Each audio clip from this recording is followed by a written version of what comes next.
ভারতের নিরাপত্তার ক্ষতি হবে এমন কিছু কখনো করবে না মালদ্বীপ।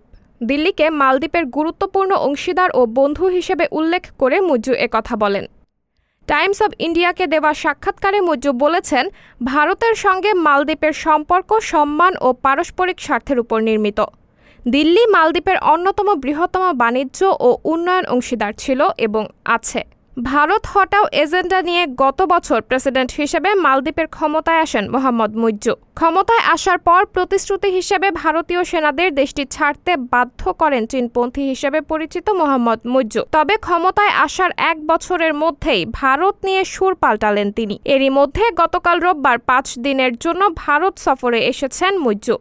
এদিন মালদ্বীপের প্রেসিডেন্ট ভারতীয় পর্যটকদের তার দেশে যাওয়ার বিশেষ আহ্বান জানান। তিনি বলেছেন, ভারতীয়রা ইতিবাচক অবদান রাখে এবং ভারতীয় পর্যটকদের স্বাগতম। বর্তমানে চরম আর্থিক সংকটে ভুগছে মালদ্বীপ। ফার্স্ট পোস্টের প্রতিবেদনে বলা হয়েছে, গত সেপ্টেম্বরে মালদ্বীপের বৈদেশিক মুদ্রার রিজার্ভ ছিল 440 মিলিয়ন মার্কিন ডলার, যা দিয়ে 1 থেকে 1.5 মাস দেশটি আমদানি করতে পারবে।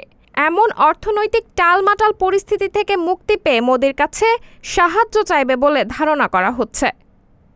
সাবরিনা জলিল, সবার কথা।